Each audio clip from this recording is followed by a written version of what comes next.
नमस्कार दोस्तों, मैं अर्जुन आपका स्वागत करता हूं हिस्ट्री बाय अर्जुन के यूट्यूब चैनल में। दोस्तों आज हमारी दिल्ली सल्तनत के सातवीं क्लास है। दोस्तों आज दिल्ली सल्तनत की जो है लास्ट क्लास है। आज की क्लास में हम पढ़ने वाले हैं सैयद वंश और लोधी वंश के बारे में पढ़ेंगे। तो सैयद वंश का शासनकाल रहा था दोस्तों 1414 से लेकर 1451 तक रहा था। यह दिल्ली सल्तनत का दूसरा सबसे छोटा शासनकाल था, जिसने जो है दिल्ली सल्तनत पर सबसे कम समय तक जो है शासन किया था। तो सबसे छोटा शासनकाल किसका था? तो खिलजी वंश का था दोस्तों, जिसने जो है 30 वर्षों तक जो है शासन किया था। 1290 से 1320 तक शासन किया था। उसके बाद आया था तुगलक वंश, तुगलक के बाद आया सैयद, और सैयद के बाद आएगा दोस्तों लोधी वंश। याद रखेंगे दोस्तों। तो दोस्तों वीडियो को अंत तक जरूर देखना, ताकि सभी क्वेश्चन जो आपको आसानी से याद हो जाएं। साथ ही दोस्तों अगर आप हमारे चैनल पर पहली बार आए हैं तो हमारे चैनल को भी सब्सक्राइब कर लीजिएगा। साथ ही बेल आइकन को प्रेस कर लीजिएगा, ताकि हमारे आने वाली वीडियो का नोटिफिकेशन आप तक पहुंचता रहे। चलिए दोस्तों वीडियो को स्टार्ट करते हैं। तो सैयद वंश का संस्थापक कौन था दोस्तों? खिज्र खां था। खिज्र खां जो था सैयद वंश का संस्थापक था, जिसका शासनकाल दोस्तों 1414 से लेकर 1421 तक जो है रहा था। खिज्र खां का शासनकाल, जो कि सैयद वंश का जो है संस्थापक था। इसकी उपाधि क्या थी दोस्तों? रैयत आला उपाधि थी खिज्र खां की। मुबारक शाह दोस्तों, मुबारक शाह जो है आता है खिज्र खां के बाद, जो कि खिज्र खां का बेटा था। यह 1421 से लेकर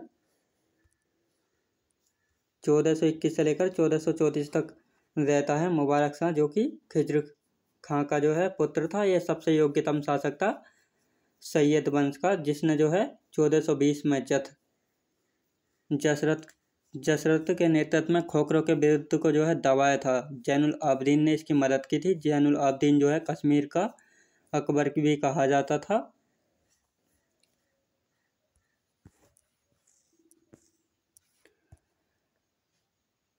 मुबारक शाह के बाद आता है दोस्तों मोहम्मद शाह। मोहम्मद शाह का शासनकाल रहा था 1434 से लेकर 1445 तक रहा था। यह है एक अयोग्य शासक जो है सिद्ध हुआ था। आलम शाह दोस्तों सैयद वंश का जो है अंतिम शासक था। आलम शाह, जो कि 1445 से लेकर 1451 तक रहा था। यह एक अयोग्य शासक सैयद वंश का आलम शाह जो है अंतिम शासक था, जो कि सबसे अयोग्य शासक जो है सिद्ध हुआ था। यह है मोहम्मद शाह का पुत्र था। दिल्ली की गद्दी छोड़कर जो है बदायूं चला गया था, और अपने दो भाइयों को जो है इसने गद्दी को सौंप दिया था। इसके भाई कौन थे? शहनाए शहर और अमीर एक कोते को जो है इसने दिल्ली की गद्दी जो है छोड़कर चला गया था। अब ये दोनों भाई जो है एक साथ जो है गद्दी पर बैठे, और आपस में झगड़ा हो जाने के कारण जो है शहनाए शहर ने जो है अमीर कोते की हत्या करवा दी, और शहनाए शहर को जो है दिल्ली की जनता ने जो है मार डाला, और दिल्ली की गद्दी जो है खाली हो गई। तभी जो है दिल्ली की जनता ने जो है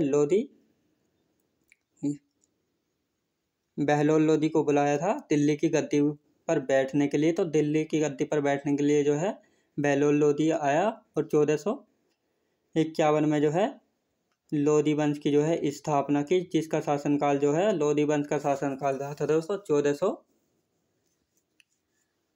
तारीख मुबारक शाही दोस्तों, तारीख मुबारक शाही के लेखक कौन है? याहिया बिन सरहिंदी जो है यह तारीख मुबारक शाही के लेखक है, जिसमें उल्लेख जो है मिलता है सैयद वंश का। अब आता है दोस्तों लोधी वंश। तो लोधी वंश का शासनकाल कब से कब तक रहा था? लोधी वंश का शासनकाल रहा था 1451 से लेकर 1426 तक रहा था।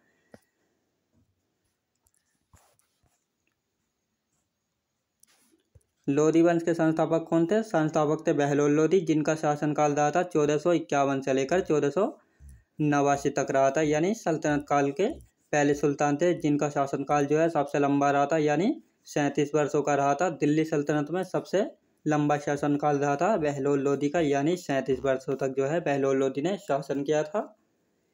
दिल्ली पर प्रथम अफगान वंश से गिलजाई जाति से आते थे दोस्तों। बहलोल लोधी जो थे ये लोधी वंश जो था ये अफगान वंश था, जो कि गिलजाई जाति से जो है आते थे। बहलोल लोधी का 2 बार राज्याभिषेक हुआ दोस्तों। बहलोल लोधी का जो है 2 बार राज्याभिषेक हुआ था, और तुगलक वंश में जो है फिरोज शाह तुगलक का भी जो है 2 बार राज्याभिषेक जो है हुआ था। दरी पर बैठकर शासन करता था। सुल्तान था जो कि दरी पर बैठकर जो है शासन करता था। यह चाहता था कि इसका इसका बड़ा बेटा बारबाक्सा गद्दी पर बैठे। दोस्तों यह चाहता था इसका बड़ा बेटा जो है गद्दी पर बैठे। बहलोल लोदी ने जौनपुर जाकर जो है वहाँ के शासक हुसैन शाह सरकी को जो है हराकर अपने बेटे बारबाक्सा को जो है वहाँ का गवर्नर या राज्यपाल या सूबेदार जो है बना दिया था। बहलोल लोदी ने जो है जौनपुर जाकर, दोस्तों जौनपुर शहर जो है फिरोज शाह तुगलक ने बसाया था। किसकी याद में? उलूग खां यानी मोहम्मद बिन तुगलक की याद में बसाया था। और मोहम्मद बिन तुगलक की याद में जो है जौनपुर शहर को जो है बसाया था। अब जौनपुर शहर में सरकी वंश की स्थापना किसने की थी? ख्वाजा जहाँ ने की थी। जिस वंश का अंतिम शासक कौन था? हुसैन शाह सरकी था, जिसको हराकर जो है बहलोल लोदी ने जो है अपने बेटे को बारबाक्सा को जो है वहाँ का जो है गवर्नर बना दिया था जौनपुर का। अब इसके बाद कौन आता है दोस्तों? सिकंदर लोदी आता है। सिकंदर लोदी ने जो है बारबाक्सा को हराकर जो है दिल्ली की गद्दी का सुल्तान जो है स्वयं बन गया था। सिकंदर लोदी का शासनकाल कब से कब तक रहा था दोस्तों? सिकंदर लोदी का शासनकाल रहा था 1489 से लेकर 1517 तक रहा था सिकंदर लोदी का जो है शासनकाल। 1504 में दोस्तों 1504 में जो है आगरा बसाया किसने? सिकंदर लोदी ने जो है 1504 ईस्वी में जो है आगरा शहर की स्थापना की थी। और 1506 ईस्वी में जो है आगरा को राजधानी बनाई किसने? सिकंदर लोदी ने जो है 1504 में आगरा बसाया था और 1506 में जो है आगरा को जो है अपनी राजधानी बनाई सिकंदर लोदी ने। दोस्तों लोदी वंश की जो राजधानी रही थी दोस्तों, सिकंदर लोदी ने आगरा को राजधानी जो है बनाया था। मुहर्रम पर ताजिया निकालना बंद किया। दोस्तों मुहर्रम पर जो है ताजिया निकालना बंद किया था किसने? सिकंदर लोदी ने। मुहर्रमों पर जो है ताजिया यानी अपने आप को जो लोग दंड देते हैं या चाकू से जो अपने आप ऊपर वार करते हैं, वह मुहर्रमों पर निकालना जो है बंद कर दिया था। गंगा यमुना स्नान पर रोक। दोस्तों गंगा यमुना स्नान पर जो है रोक लगा दिया था। हिंदुओं के गंगा यमुना स्नान पर जो है रोक लगा दिया था। मथुरा में ज्वालामुखी मंदिर को तोड़ा। दोस्तों इसने जो है मथुरा में ज्वालामुखी मंदिर को तोड़ा और उसकी मंदिर की मूर्ति को तोड़कर जो है उसके पत्थरों को कसाईयों को दे दिए, ताकि कसाईयों को मांस तोल के दे दिए उसके टुकड़े, ताकि उसके बाट बनाकर जो है उनका उपयोग जो है मांस तोलने के लिए जो है उपयोग किया जाए। गजे सिकंदरी। दोस्तों गजे सिकंदरी लागू किया जो कि जमीन नापने के लिए होता था। यह 30 इंच का होता था। दोस्तों गजे सिकंदरी लागू किया था किसने? सिकंदर लोदी ने, जो कि 30 इंच का होता था और जमीन नापने के जो है काम आता था। गुलदुखी शीर्षक से कविता लिखता था। दोस्तों गुलदुखी शीर्षक से जो है कविता लिखता था कौन? सिकंदर लोदी जो है गुलरुखी शीर्षक से जो है कविताएं लिखता था। याद रखें दोस्तों। अगला क्वेश्चन देखते हैं। सिकंदर लोदी। दोस्तों सिकंदर लोदी इसी के समय में जो है भारतीय संगीत पर पहला फारसी ग्रंथ लज्जत सिकंदरी लिखा गया। दोस्तों इसी के समय जो है भारतीय संगीत पर पहला फारसी ग्रंथ जो है लज्जत सिकंदरी जो है लिखा गया था। इसी के समय इसके वजीर मियाँ भुइया ने मोट मस्जिद का निर्माण करवाया जो कि दिल्ली में है। यह 1505 ईस्वी में जो है बनवाई थी। तो सिकंदर लोदी ने जो है 1504 में आगरा की स्थापना की थी। 1505 में जो है दिल्ली में मोट मस्जिद बनवाई थी और 1506 में जो है इसने आगरा को जो है राजधानी जो है बनाया था। मियाँ भुइया की रचना। दोस्तों मियाँ भुइया की रचना वेरी मोस्ट इम्पोर्टेंट है। फरंग सिकंदरी और तिब्बत सिकंदरी जो है किसकी रचना है? मियाँ भुइया की रचना है फरंग सिकंदरी और तिब्बत सिकंदरी। यह दाढ़ी नहीं रखता था। दोस्तों यह दाढ़ी नहीं रखता था। तो कौन? सिकंदर लोदी जो है दाढ़ी नहीं रखता था। गले की बीमारी के कारण इसकी मृत्यु हो गई। दोस्तों गले की बीमारी के कारण जो है सिकंदर लोदी की मृत्यु हो गई थी। इसका मकबरा कहाँ पर है? दिल्ली में है सिकंदर लोदी का मकबरा। याद रखें दोस्तों सिकंदर लोदी का मकबरा है दिल्ली में। सिकंदर लोदी के समकालीन प्रसिद्ध व्यक्ति कौन थे? दोस्तों सिकंदर लोदी के समकालीन प्रसिद्ध व्यक्ति कौन थे? कबीरदास, गुरु नानक देव और राणा सांगा जो है सिकंदर लोदी के समकालीन प्रसिद्ध व्यक्ति थे। याद रखिए दोस्तों। अब सिकंदर लोदी के बाद आता है दोस्तों इब्राहिम लोदी, जो कि 1517 से लेकर 1526 तक जो है रहता है। यह लोधी वंश का अंतिम शासक था और दिल्ली सल्तनत का भी अंतिम शासक था। दिल्ली सल्तनत का अंतिम शासक, तो प्रथम शासक कौन था दिल्ली सल्तनत का दोस्तों? कुतुबुद्दीन नहीं था दोस्तों, इल्तुतमिश था दिल्ली सल्तनत का प्रथम शासक। 1518 में खतौली का युद्ध हुआ, राणा सांगा और इब्राहिम लोदी के बीच हुआ था।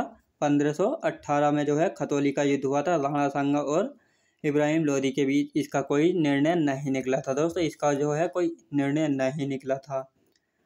अब पानीपत का प्रथम युद्ध, पानीपत का प्रथम युद्ध कब हुआ था दोस्तों? 21 अप्रैल 1526 में जो है पानीपत का प्रथम युद्ध हुआ था।